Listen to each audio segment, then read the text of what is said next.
سعودی عرب میں آج اگر 10 رکعت تراویح شروع ہو رہی ہے تو بعض لوگ دلیل کے طور پہ پیش کرتے ہیں، وہ دیکھو سعودی عرب میں بھی 10 شروع ہو گئی، اس کا مطلب 20 رکعت سنت نہیں ہے۔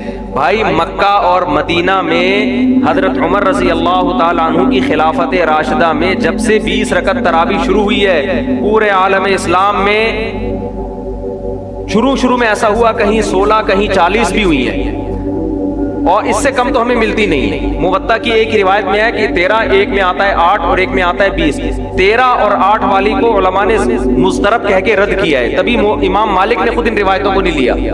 اور ویسے بھی حضرت عمر نے اگر 13 یا 8 شروع کی ہوتی تو پورے عالم اسلام میں اس وقت کہیں تو 8 یا 12 یا 13 ہو رہی ہوتی نا، کوئی ایک روایت تو ملتی، ایک بھی نہیں ملتی، کم سے کم 16 کی، پھر 16 سے 20، زیادہ تر 20، پھر 20 سے بھی زیادہ ملتی ہیں۔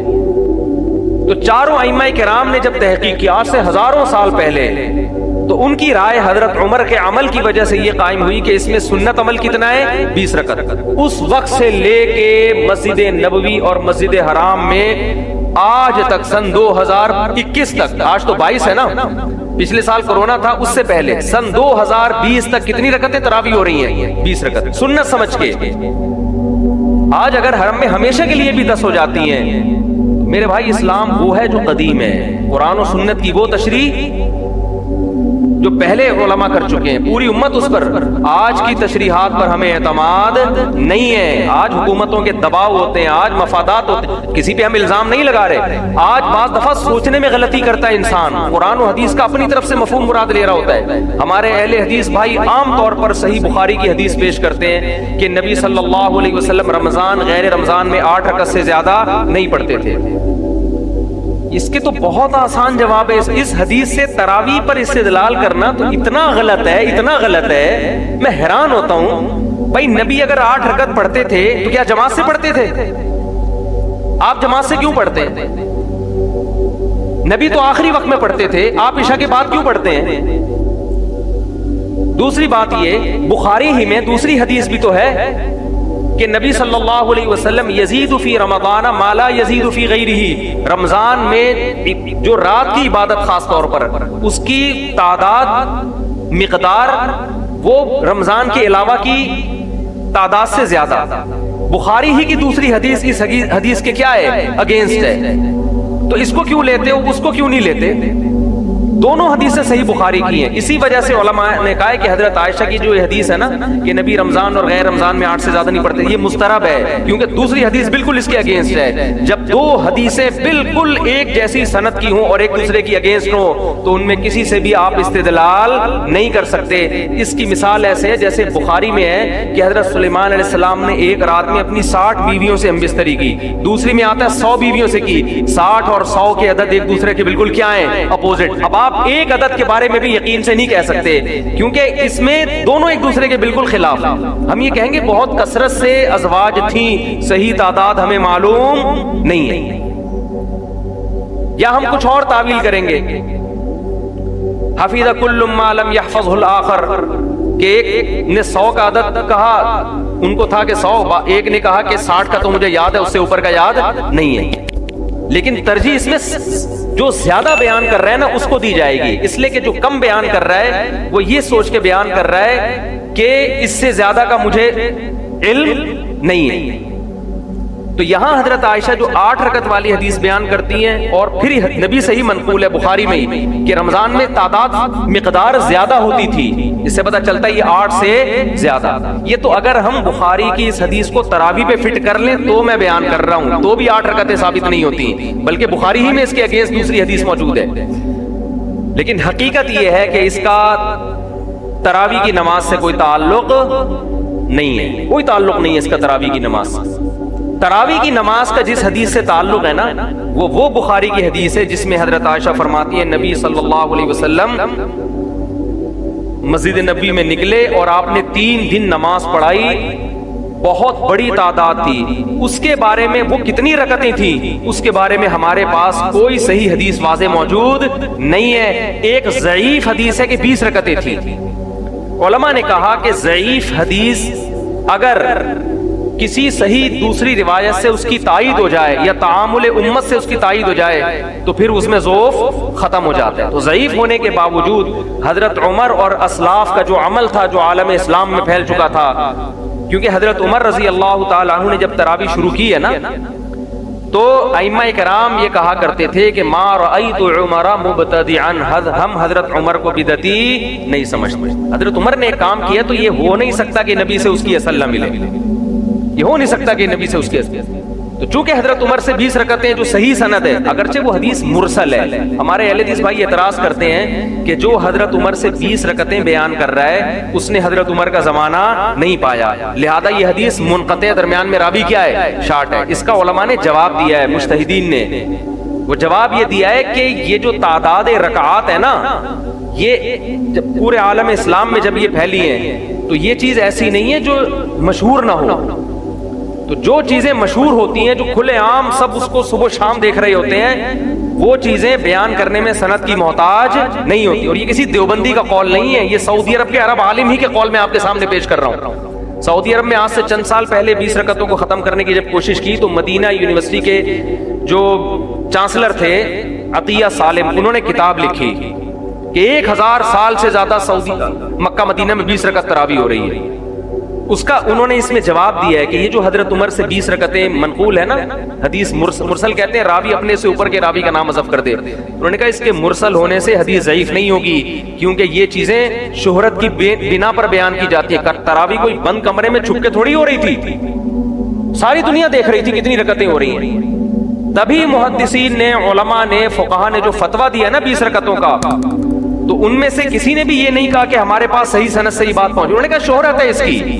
امام شافعی سے پوچھا, امام شافعی سے, کہ آپ کے پاس تراویح کے سنت ہونے کی کیا دلیل ہے؟ انہوں نے کہا سارے مکہ والے 20 رکعتیں پڑھ رہے ہیں. تو یہ جو تواتر سینہ بسینہ چلا آ رہا ہے نا حضرت عمر کے دور سے, یعنی حرم میں 20 رکعتیں ہوتی چلی آ رہی ہیں, تو امام شافعی نے اس عمل سے استدلال کیا. حالانکہ امام شافعی کا زمانہ تو بہت قدیم ہے, امام بخاری کے استاذ تھے امام احمد کے استاذ ہیں امام شافعی, امام شافعی کے استاذ ہیں امام محمد اور امام مالک, اور امام مالک سے اوپر کا درجہ تابعین کا شروع ہو جاتا ہے. 2ری صدی ہجری کی بات کر رہا ہوں میں آپ کے سامنے. اسلام آئے ہوئے دنیا میں 100 سال ہوئے ہیں. 100 سال کے بعد امام شافعی کیا کہہ رہے ہیں, ہم مکہ میں لوگوں کو کتنی پڑھتے ہوئے پا رہے ہیں, 20 رکعتیں. مکہ سے کتنا دور ہے کوفہ اور بصرہ, جہاں حضرت علی کی خلافت قائم ہوئی تھی, وہاں عبداللہ بن مسعود کتنی پڑھ رہے تھے, 20 رکعتیں. ان کے شاگرد ان سے یہی نقل کرتے چلے آ رہے ہیں. تو اتنی بڑی تعداد جب ایک چیز پر جمع ہو گئی, اور پھر علامہ شامی نے آج سے 150-200 سال پہلے لکھا پوری روئے زمین پر کہیں بھی 20 رکعت سے کم 1 رکعت بھی نہیں ہو رہی. تو کیا علامہ شامی کے دور میں امت گمراہی پہ جمع ہو گئی تھی؟ حالانکہ صحیح حدیث میں ہے کہ میری امت گمراہی پہ کبھی جمع نہیں ہو سکتی. تو ہم آپ سے مطالبہ کرتے ہیں کہ اگر آپ صحیح بخاری کی اس 8 رکعت والی حدیث کو کہتے ہو نا کہ وہ اصل ہے, پہلا سوال یہ ہے کہ وہ انفرادی پڑھی گئی ہے, آپ جماعت سے کیوں پڑھتے ہو؟ آپ رکعتیں نبی سے لے رہے ہو, جماعت کس سے لے رہے ہو؟ حضرت عمر سے. یہ غلط ہے. نمبر 2, وہ رات کے آخری حصے میں پڑھی گئی ہیں, آپ کب پڑھ رہے ہو؟ عشاء کے فوراً بعد پڑھ رہے ہو. بعض لوگ یہاں یہ بھی کہتے ہیں کہ نفل نماز ہے, اس میں کوئی عدد متعین نہیں ہے, جتنی چاہے پڑھ لو.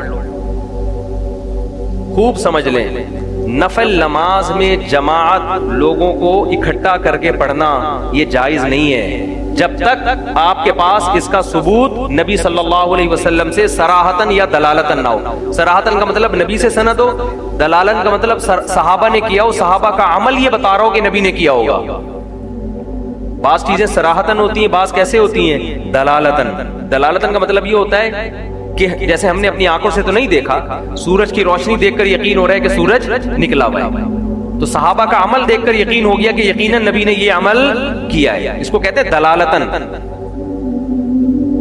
تو نبی صلی اللہ علیہ وسلم, ہاں لوگ یہ کہتے ہیں کہ بھائی کوئی عدد متعین نہیں ہے, جتنی چاہے پڑھ لو, اور ہم 8 اس لیے پڑھتے ہیں کہ لوگوں نے 20 کو سنت قرار دے دی, تو جتنی چاہے پڑھ لو. خوب سمجھ لیں, عبادت توقیفی ہوتی ہے, ان میں اپنی رائے کا دخل نہیں. توقیف کا مطلب یہ ہے کہ جن کیفیات کے ساتھ جس طرح منقول ہے اس میں آپ اپنی طرف سے کانٹ چھانٹ نہیں کر سکتے. میں نے ایک دفعہ یہ بیان کیا تھا کہ نفل نماز اس طرح لوگوں کو مسجد میں جمع کرنا جماعت کے ساتھ یہ جائز نہیں ہے. تو جتنی رکعتوں کا ثبوت ہوگا اتنی جائز ہوں گی, اس سے زیادہ کی اجازت نہیں ہوگی, نہ اس سے کم کی ہمیں اجازت. کم کی اجازت کا مطلب اس سے کم کو سنت قرار دینا. سنت سمجھ کے کوئی چھوڑ دیتا ہے ایک الگ بات ہے, پورے رمضان ہی نہیں پڑتا, لیکن اس عدد میں تبدیلی نہیں کر سکتا وہ. تو لوگوں نے نا اس پہ کمنٹ میں بڑا مذاق اڑایا کہ لو بھائی نیا فتویٰ آ گیا. تو میں ان لوگوں سے پوچھتا ہوں, اگر یہ جائز ہے تو عید کی رات بھی کر لو نا یہ کام. بھائی اگر یہ تہجد ہے اور جماعت کے ساتھ جائز ہے تو آپ عید کی رات کر لیا کرو, پھر اگلے دن بھی کر لیا کرو. یہ کیا بات ہے کہ چاند نظر آیا, جتنی رکعتیں تراویح کی تھیں وہیں چھوڑ کر مارکیٹ سے کیا ہو گئے, شارٹ ہو گئے. کیوں؟ اب اس کو جماعت سے پڑھنا, اس نفل نماز کو اس طریقے سے, یہ عمل کیا بن جائے گا, بدعت.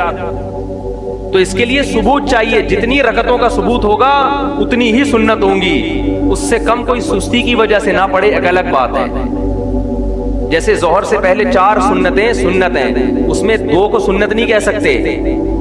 ہاں کوئی سستی کی وجہ سے پوری 4 چھوڑ دے یا 2 پڑھ لے, وہ اس کا اپنا مسئلہ ہے. تو تراویح کوئی 10 پڑھ لے, کوئی 8 پڑھ لے, کوئی 4 پڑھ لے, کوئی 16 پڑھ لے, یہ اس کا اپنی ٹینشن ہے. سنت عدد وہ 4 کو یا 8 کو یا 12 کو یا 16 کو نہیں کہہ سکتا. سنت عدد اتنی کو کہے گا جتنی خلفائے راشدین سے منقول ہے. سمجھتے ہو کہ نہیں سمجھتے؟ اور اگر کسی نے اس میں کمی کی ہے تو ان کی ذاتی رائے ہے. ہم ان ائمہ کی رائے کو اور حضرت عمر کی رائے اور عثمان اور علی کی رائے کو ترجیح دیتے ہیں باقی مجتہدین کی رائے پر. سمجھتے ہو کہ نہیں سمجھتے؟ اور ایک اہم ترین بات میں نے یہ بھی بیان میں کہا تھا, یہ جو مسلک پرست لوگ ہوتے ہیں نا, مسلک پرست, یہ کیا کرتے ہیں, یہ خود بہت شخصیت پرست ہوتے ہیں. ان کے خلاف کوئی بھی دلیل جاری ہوگی نا, ایک تو غصے سے ان کے منہ سے جھاگ نکلنا شروع ہو جاتا ہے. کبھی تسلی سے جواب دینا, جو سوال پوچھا جائے بات کو کیا کر دیتے ہیں, گھما دیتے ہیں. ہم اگر مسلک پرست ہوتے تو میں تراویح میں آپ کو دیوبندی بننے کی دعوت دے رہا ہوتا. میں تراویح کے مسئلے میں آپ کو کہہ رہا ہوتا جو اردو بولنے والے علماء ہیں ان کو فالو کرو. میں کہہ رہا ہوں خلفائے راشدین کو, امام ابو حنیفہ کو, امام شافعی کو, امام مالک کو, امام احمد بن حنبل کو فالو کرو. 1400 سال سے حرمین میں جو ہوتا آ رہا ہے اس کو فالو کرو. لیکن میرے اس بیان کو کیا کہیں گے, دیوبندیت کا پرچار کر رہا ہے. اور آپ پوری امت کو اٹھا کے ایک طرف پھینک دو. آپ کے بابے نے جو دلائل دے دیے اس پہ وہ پتھر, یعنی جیسے پتھر پہ لکیر تبدیل نہیں ہوتی نا, ایسے آپ اس کے بارے میں لچک نہ دکھاؤ. آپ کے بابوں نے دلیل دے دی کہ موطا امام مالک میں 8 رکعت کی حدیث بالکل صحیح ہے, کوئی ضعیف ثابت نہیں کر سکتا. ہم جب اس کو ثابت کرنے کے لیے حوالے دینے کے لیے آپ کے گھر پہ آ رہے ہیں, آپ وہ حوالے سننے کے لیے تیار نہیں ہیں. اور ہم نے وہ حوالے آڈیو بیان میں ریکارڈ کروا بھی دیے ہیں. میرا تراویح کے مسئلے پر آڈیو بیان ہے, اس میں پورے حوالوں کے ساتھ میں نے حدیثیں پڑھ پڑھ کے پیش کی ہیں. 8 رکعت تراویح جو موطا امام مالک کی حدیث ہے اس کو کن کن محدثین نے ضعیف قرار دیا اور کن کن نے کہا کہ اس سے استدلال درست نہیں ہے, یہ سارے حوالے میں نے پیش کر دیے ہیں. پھر بھی بعض لوگ یہ دعویٰ کرتے ہیں کہ اس کو کوئی بھی ضعیف نہیں کہتا. پھینکنے پر گورنمنٹ کی طرف سے کوئی پابندی نہیں ہے. اور میں نے یہ بھی کہا تھا اگر وہ صحیح ہوتی تو امام مالک اپنی موطا پر خود تو فتویٰ دیتے نا, وہ خود تو 20 رکعتوں سے بھی زیادہ کے قائل ہیں. کوئی جواب نہیں ہے ان لوگوں کے پاس کسی چیز کا. تو مسلک پرستی کی اب میں ایک اہم دلیل آپ کو دے رہا ہوں. اس نماز یہ صلاۃ اللیل ہے, اس میں 2 رائے نہیں ہو سکتی. لیکن یہاں بھی بعض لوگوں نے کنفیوژن پیدا کی ہے. بعض لوگوں نے کہا چونکہ یہ صلاۃ اللیل ہے لہذا یہ تہجد ہے, لہذا یہ کیا ہے. ایک صاحب نے یہ بھی دلیل دی ہے, مشہور بزرگ ہیں, انہوں نے دلیل یہ دی ہے کہ یہ نام بھی بدعت ہے, لوگوں نے خود بعد میں رکھا ہے اس کا نام تراویح. نبی سے تو ہمیں صلاۃ اللیل ملتی ہے, اس کے علاوہ کوئی نماز نہیں ملتی. اور دلیل دیے امام بخاری نے صلاۃ اللیل کا باب باندھا ہے اور اس کے تحت تراویح کا بھی تذکرہ کیا اور تہجد کا بھی اور وتر کا بھی. لہذا یہ سب کیا ہے, ایک ہی نماز ہے. یہ ایسے ہے جیسے میں کہوں میڈیکل سائنس کی کتابوں میں ایک باب باندھا ہوا ہے جاندار اور غیر جاندار کے عنوان کے تحت انسان کا بھی تذکرہ ہے, گدھے کا بھی ہے, کتے بلی کا بھی ہے. لہذا یہ سارے ایک ہی ہیں. نہیں آئی بات سمجھ. ارے بھائی یہ جاندار ہونے میں ایک ہیں، اس کے علاوہ یہ ایک نہیں ہے۔ تو امام بخاری صلاۃ اللیل کا باب باندھ کے جو نمازوں کا تذکرہ کر رہے ہیں، اس کا مطلب یہ نہیں کہ ساری نمازیں ایک ہیں، تبھی تو ان کو الگ الگ نام دیا گیا ہے۔ وتر کو الگ نام دیا ہے، تہجد کو الگ نام دیا ہے، تراویح کو الگ نام اگرچہ بعد میں دیا گیا ہے، مگر دیا اس لیے گیا ہے کہ اس کی کیفیات اور اس کے پڑھنے کا طریقہ عام تہجد سے جدا ہے، عام تہجد سے جدا ہے، اس لیے اسلاف نے ہی اس کو تراویح کا نام دیا، یہ علماء دیوبند نے نام نہیں دیا، یہ حدیث کی کتابوں میں نام موجود ہے۔ آپ کہہ سکتے ہیں جب نبی نے نام نہیں دیا تو ہم نام کیوں دیں اس کو الگ سے؟ ہم اس لیے نام دیں گے کہ اسلاف نے جب ہماری آسانی کے لیے ایک نام دے دیا تو ہمیں بھی اس میں آسانی ہے، تو گورنمنٹ نے نام دینے پر کوئی پابندی نہیں لگائی، نہ اللہ نے۔ اور بہت ساری ہمیں مثالیں ملتی ہیں کہ نبی نے نام نہیں دیا مگر بعد میں فقہا نے نام دیا اور ہم نے بھی اس کو نام دے دیا۔ فجر سے پہلے کی 2 سنتیں، اس کو سنت موقدہ کہا جاتا ہے کہ نہیں کہا جاتا؟ کوئی حدیث دکھا دو کہ نبی نے اس کو 2 سنت موقدہ کہا ہو، بلکہ نبی کی جو حدیثوں میں ملتا ہے رکعت الفجر، فجر کی 2 رکعتیں۔ اب کوئی آپ سے پوچھے میں آپ کیا کر رہا ہوں، میں فجر کی 2 رکعتیں پڑھ رہا ہوں، تو اگلا سمجھے گا فرض پڑھ رہا ہے شاید، آپ کے نہیں میں کیا کر رہا ہوں، سنت۔ آپ کو وہ نام دو جو حدیث میں ہے، اس کو فجر کی 2 رکعتیں بولو، سنتیں نہ بولو۔ بھائی کنفیوژن ہو رہی ہے کہ 2 رکعت سے فرض مراد ہے یا سنت، تو ہم نے اس کو الگ، یہ سنت کا لفظ بھی حدیث میں نہیں ہے، حدیث میں جو سنت کا لفظ ہے وہ کسی اور معنی میں ہے۔ حدیث میں تو سنت طریقے کو بولتے ہیں، وہ فرض بھی ہو سکتا ہے، واجب بھی ہو سکتا ہے، یہ تو بعد میں امت نے فرق کیا، یہ سنت ہے اور یہ کیا ہے، فرض ہے۔ نفل کا جو ہم نے نام دیا نفل، یہ تو سب اسلاف نے نام دیا ہے، نبی کے دور میں ہمیں یہ اصطلاحات نہیں ملتی، فرض، سنت، نفل۔ قرآن کہہ رہا ہے وَمِنَ اللَّيْلِ فَتَهَجَّدْ بِهِ نَافِلَةً لَكَ، رات میں آپ تہجد پڑھیں، آپ کے لیے نفل ہے۔ تو یہاں نفل سے مراد وہ نفل نہیں ہے، نافلہ نہیں، اضافی چیز ہے۔ اسی آیت سے علماء نے استدلال کیا ہے کہ تہجد نبی پہ فرض ہے، حالانکہ قرآن کیا کہہ رہا ہے، نفل ہے۔ تو یہاں نفل وہ والا نفل نہیں ہے جس کو ہم نفل کہتے ہیں۔ تو بہت ساری ٹرمز ایسی ہیں جو بعد میں فقہا نے ایجاد کی ہیں اور ان کو اہل حدیث بھی مانتے ہیں، سارے مانتے ہیں ان ٹرمز کو، اس لیے کہ ان ٹرمز کی وجہ سے ایک عبادت کو دوسری عبادت سے فرق کرنا کیا ہو گیا ہے، آسان ہو گیا۔ تو خوب سمجھ لو، جب اسلاف نے دیکھا کہ یہ وہ نماز ہے جو صرف رمضان میں پڑھی جاتی ہے، ایک امام کے پیچھے پڑھی جاتی ہے، اس کی مخصوص رکعتیں ہیں، ان تعداد میں پڑھی جاتی ہے، چاند نظر آتے ہی یہ نماز پورے سال کے لیے غائب ہو جاتی ہے، تو اس لیے اسلاف نے اس کو نام کیا دے دیا، تراویح کا۔ تو یہ نہ میں نے دیا، نہ علماء دیوبند نے دیا، نہ احمد رضا خان بریلوی صاحب نے دیا، نہ کسی اور نے دیا، نہ الیاس قادری صاحب نے دیا، نہ کسی اور نے۔ کس نے نام دیا ہے؟ اسلاف نے، اور آج سے نہیں، صدیوں پہلے۔ تبھی بہقی کی روایت میں نے اپنی اس آڈیو بیان میں نا پورے حوالے پیش کیے ہیں، اس میں نے وہ روایت بھی پڑھی ہے کہ اسلاف نے اس کو نام دیا تھا تراویح کا۔ اب آخری بات کر کے بس میں موضوع کی طرف آتا ہوں، تراویح کا نام دیا اس کو۔ اگر یہ 8 رکعتیں یا 12 ہوتی نا تو اسلاف اس کو تراویح کی نماز کہتے ہی نہیں۔ کیوں؟ بہقی کی روایت ہے، آپ کہہ سکتے ہیں نا حوالے پیش کرو، تو میرا آڈیو بیان پورا سن لیں، وہ شیئر کریں زیادہ سے زیادہ، کیونکہ میں نے وہ 6-7 سال پہلے بیان کیا تھا، تو اس لیے آڈیو تھا، اس وقت ویڈیو کی ہمارے پاس سہولت بھی نہیں تھی اور لوگ مانوس بھی نہیں تھے ویڈیو سے، تو پورے حوالے ہیں اس میں۔ تو اس میں اسلاف نے اس نماز کو کیا نام دیا؟ تراویح۔ کیوں؟ اس کی وجہ بھی لکھی ہوئی ہے، اس لیے کہ وہ ہر 4 رکعت کے بعد تھوڑی دیر آرام کرتے تھے، تھوڑی دیر وقفہ لیتے تھے، پھر 4 پڑھتے تھے۔ اب قطع نظر اس سے کہ وہ وقفہ سنت ہے یا نہیں، یہ ایک الگ بحث ہے، ہمیں اس پر اصرار نہیں ہے کہ آپ اس کو سنت کہیں، لیکن اس نام سے پتہ چلتا ہے کہ 4 رکعتوں کو ایک ترویحہ کہا گیا تھا۔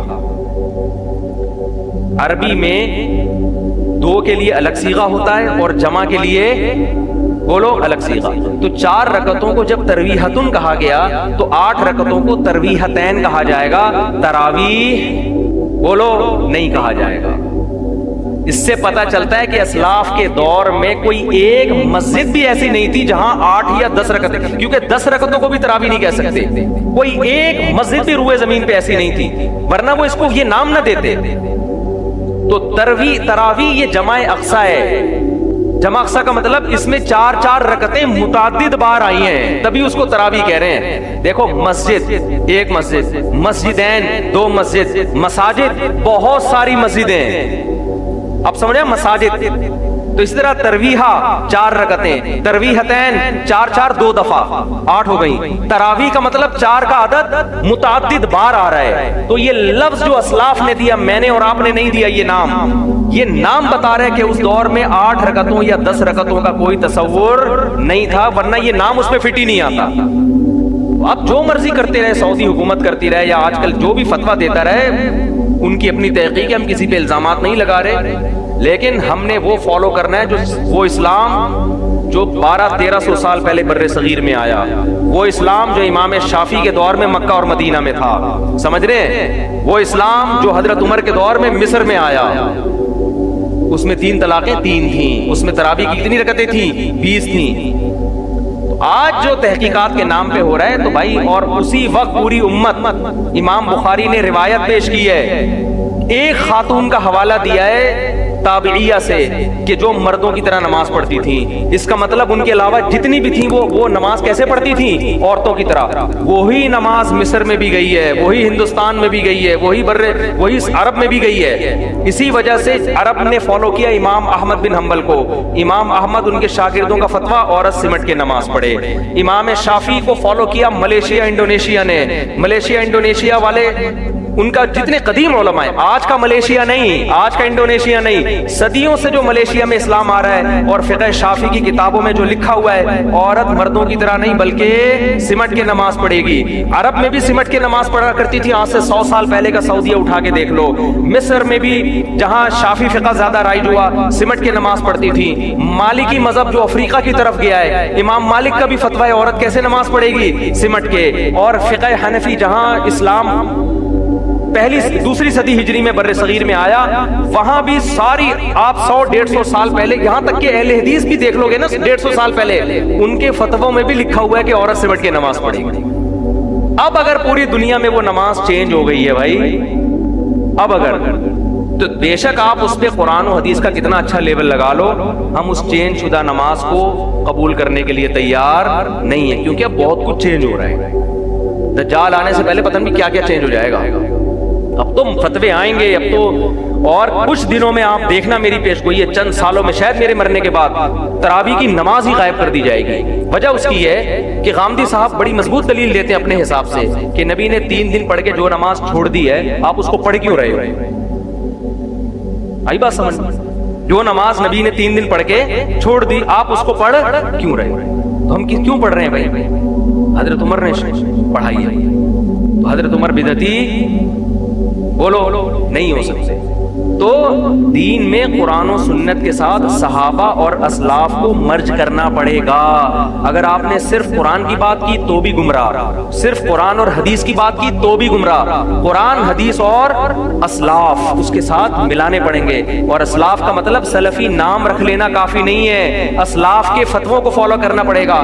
آج جتنے سلفی میں نے دیکھے 3 طلاق کو 1 کہتے ہیں. قرآن میرے ہاتھ میں، اللہ کی قسم اٹھا کے کہتا ہوں، اسلاف سے ایک ضعیف سند سے دکھا دو واضح ہو کہ رخصتی کے بعد 3 طلاقوں کو کسی نے واضح لفظوں میں 1 قرار دیا ہے. اسلاف سے 1 روایت دکھا دو، میں مان لوں گا. نام ہمارا سلفی نہیں ہے، لیکن ہم 3 طلاق کو جب 3 کہتے ہیں تو سارے اسلاف ہمارے ساتھ ہیں. جب ہم 20 رکعتوں کو 20 کہتے ہیں، آپ کو 99% اسلاف ہمارے ساتھ میں نظر آئیں گے. ناموں میں کچھ نہیں رکھا، نہ دیوبندی نام نہ بریلوی نام. آپ نے یہ نہیں دیکھنا کہ دیوبندی کیا کہہ رہا ہے، بریلوی کیا کہہ رہا ہے. آپ نے دیکھنا ہے کہ قرآن و سنت کی وہ تشریح جو صحابہ اور تابعین نے کی ہے وہ کون پیش کر رہا ہے، اور قرآن و سنت کی وہ تشریح جو 15ویں صدی کے مولوی کہہ رہے ہیں وہ کون پیش کر رہا ہے. وہ تشریح جو صدیوں سے چلی آ رہی ہے میں اس کو مانوں گا.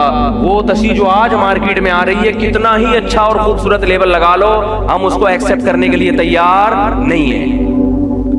سمجھتے ہو کہ نہیں سمجھتے؟ تو سمجھ جاؤ، ورنہ ایسے بے لگام ہو گئے نا، ایسے بے لگام کہ فرقے بنتے چلے جائیں گے. اس سے فرقہ واریت ختم نہیں ہوگی. آج ایک نیا فتویٰ آئے گا، کل اس سے بڑھ کر ایک نیا فتویٰ آئے گا، پرسوں پھر اور مارکیٹ میں، کیونکہ ایسا پھر بے لگام اپنے آپ کو پابند. تبھی نبی صلی اللہ علیہ وسلم نے فرمایا 73 میں جو جنتی ہوگا ما انا علیہ و اصحابی، جو میرے اور کس کے طریقے کو فالو کرے گا؟ صحابہ. اور صحابہ کو سمجھا تابعین نے، تابعین کو سمجھا ائمہ نے. بعض دفعہ کہتے ہیں لوگ کہ یہ صحابہ کا نہیں ہے، سارے اسلاف کہہ رہے ہیں صحابہ کا یہی ہے، تابعین کا یہی ہے، تبع تابعین کا یہی ہے. آپ اپنی طرف سے ایک چیز مارکیٹ میں لے کر آ رہے ہو کہ تو یہ امت بانج نہیں ہے کہ آج اسلام آ رہا ہے، امت صدیوں سے، ہاں اس میں بدعتیں آتی رہیں اور مارکیٹ سے شارٹ ہوتی رہیں۔ بدعت ایک ایسی چیز ہے جو کبھی امت میں پنپ نہیں پائی ہے، ایسی کوئی بدعت نہیں ہے جو 1400 سال سے چلی آ رہی ہے، ایسی ہزاروں سنتیں جو 1400 سال سے چلی آ رہی تھی اور آج اس کو کیا کیا جا رہا ہے، چینج۔ بدعت کبھی ٹکتی نہیں، آپ بدعتیوں کو دیکھو، ان کے بھی رسم و رواج چینج ہوتے ہیں۔ حضرت مفتی تقی عثمانی صاحب کا بڑا شاندار بیان ہوا تھا اس پر کہ بدعت اور سنت میں بڑا فرق کیا ہے، کہ بدعت پر امت کبھی صدیوں سے قائم نہیں رہی ہے، کسی کوئی ایک بدعت نہیں آپ دکھا سکتے۔ بدعتی تو ہر دور میں رہے ہیں، لیکن ان کی بدعت ہر دور میں نہیں رہی، بلکہ ان کی بدعت کے ڈیزائن کیا ہوتے ہیں، چینج۔ پچھلے سال ربیع الاول منانے کا اسٹائل کچھ اور تھا، اگلے سال اسٹائل تھوڑا سا کیا ہوگا، چینج ہوگا۔ پچھلے سال محرم کا اسٹائل تھوڑا سا چینج تھا، اگلے سال اور چینج، اگلے سال اور چینج، کچھ نئی آ جائیں گی، پرانی والی غائب ہو جائیں گی۔ ایسا کوئی نہیں ہو سکتا کہ 1400 سال سے ایک جیسی بدعت چلتی چلی آ رہی ہو۔ اللہ نے اس امت کو محفوظ کیا ہے کہ یہ امت گمراہی پہ کبھی جمع نہیں ہوگی۔ تو میں آپ کو علماء کی گستاخیوں کا نہیں کہہ رہا کہ آپ جا کے کوئی 8 رکعت کا فتویٰ دے رہے تو آپ ان کی بے ادبی کریں، امت میں پہلے بڑے پھڈے ہو رہے ہیں۔ میں تو صرف آپ کو اسلاف سے جوڑ رہا ہوں کہ جو اس وقت ائمہ اربعہ سے جڑ کے رہ جائے گا نا، ان چاروں فقہا سے، ان سے خروج نہ کرو۔ جو اس وقت ان سے جڑ جائے گا اپنا اور اپنی اولادوں کا دین بچا لے گا۔ ایک اہل حدیث میرے پاس آئے وزیرستان میں، میری بڑی اچھی دوستی اب بھی ہے، مجھے کہنے لگے یار میں تو قرآن و سنت کو فالو کرتا ہوں۔ میں نے کہا میرے بھائی آپ جو قرآن و سنت کو ٹھیک ہے فالو تو سب نہیں کرنا ہے، لیکن اس کو لگام دو۔ آپ کا قول چاروں ائمہ سے خروج خارج نہیں ہونا چاہیے۔ میں نے کہا اس کا نتیجہ پتہ کیا نکلے گا، جس درس پہ آپ چل رہے ہو آپ کے جب بچے پیدا ہوں گے نا وہ آپ سے ایک اسٹیپ آگے ہوں گے، وہ ایسی تشریح مارکیٹ میں لائیں گے، آپ کچھ ایسی تشریح لا رہے ہیں جو آپ کے باپ دادا نے نہیں سنی ہوگی، بلکہ آپ کے باپ دادا میں جو اہل حدیث ہیں انہوں نے بھی نہیں سنی ہوگی، ٹھیک ہے نا، کچھ ایسی اگلی نسل اس سے تھوڑی سی 2 اسٹیپ آگے، اور اس سے اگلی والی کا کوئی پتہ نہیں ہے وہ کس جنگل میں جائے، کہاں جائے گا۔ تو اس لیے میں نے کہا میں آپ کو جہنمی نہیں کہتا، نہ میں آپ کو کہتا ہوں کہ آپ اسلام سے خارج ہیں۔ آج ایک شخص آئے کہنے لگے میری بیٹی کے لیے اہل حدیث کا رشتہ آیا ہے، میں نے کہا کر دو بھائی، اہل حدیث مسلمان تو ہے بہرحال، لیکن یہ طرز جس پر ہمارے اہل حدیث بھائی چل رہے ہیں نا، اجتہاد کا جو ہر آدمی کو اتھارٹی دے دی ہے، اس سے امت میں خیر برآمد ہونے والی نہیں ہے۔ اس سے امت بالآخر آہستہ آہستہ آہستہ آہستہ بے لگام ہوتے ہوتے ٹکڑوں میں بٹتی چلی جائے گی۔ اس لیے کچھ اس کو باؤنڈ کرنے کی ضرورت ہے کہ قرآن و حدیث کی ایسی تشریح، جی ہاں بالکل لا ہی نہیں ہوگا، ایسے ہی جو اٹھائے قرآن حدیث جیسے آپ کر رہے ہیں نا، ایک مشہور صاحب ہیں، لوگ کتنے بیوقوف بن رہے ہیں، ہمیں پتہ ہے کہ بیوقوف بنا رہے ہیں، حوالے غلط پیش کر رہے ہو آپ، ترجمے غلط کر رہے ہو، لیکن لوگوں کی واہ واہ دیکھو یار، آپ بیٹھ گئے واہ واہ دیکھو، ترجمے غلط۔ ایک حدیث کا مطلب جب آپ کے اگینسٹ جاتی ہے تو اس کا مطلب کچھ اور بیان کیا جاتا ہے، جب آپ کے حق میں جاتی ہے تو اس کا مطلب کچھ اور بیان۔ ایک حدیث میں ایک لفظ آیا ہے، جب حضرت معاویہ کے اگینسٹ جا رہی ہے اس کا ترجمہ کچھ اور کیا جا رہا ہے، جب وہ اہل بیت کے اگینسٹ جا رہی ہے تو اس کا ترجمہ کچھ اور کیا جا رہا ہے۔ یہ دھاندلیاں آج کے مجتہدین کر رہے ہیں۔ اس لیے حضرت عبداللہ بن مسعود رضی اللہ تعالیٰ عنہ کا قول ہے، من کان منکم مستنن فلیستن بمن قد مات فإن الحی لا یؤمن علیہ الفتنہ۔ جو تم میں فالو کر رہے پچھلوں کو فالو کرے، آج کے لوگوں پر اعتماد نہیں کیا جا سکتا۔ سمجھتے ہو؟ آج کافی ہو گیا میرا خیال ہے درس، بس 1-2 آیتیں جلدی پڑھ لوں تاکہ کچھ تو آئے نا سامنے، جو عبرت جو نصیحت کی باتیں ہیں۔ اچھا میرے بھائی، تو اچھا لوگ پھر مجھے کہتے ہیں حوالے نہیں دے رہے، حوالے نہیں دے رہے، بول تو رہا ہوں، میری جتنا یہ تراویح پر بیان ہے، آڈیو بیان ہے، مفتی طارق مسعود آڈیو بیان تراویح لکھیں، ایک ایک روایت کی سند بھی پڑھی ہے۔ ہمارے ہاں جب عام طور پر جو حوالے دینے والے لوگ ہیں نا، سند نہیں پڑھتے، نمبر صرف بیان کرتے ہیں۔ آج کل جو پاکستان میں چل رہے ہیں، کیوں نہیں پڑھتے پتہ ہے؟ پڑھنی آتی نہیں ہے سند ان کو، سمجھ رہے ہو؟ سند پڑھنی نہیں آتی ہے، تو یہ تو علم کا حال ہے۔ حمزہ وصلیہ کا فرق معلوم نہیں ہے۔ ایک مشہور صاحب بیان کر رہے تھے کہ ایک حدیث میں آتے اللہم بسمک اموت واحیا، اور ایک میں آتے اللہم باسمک اموت واحیا۔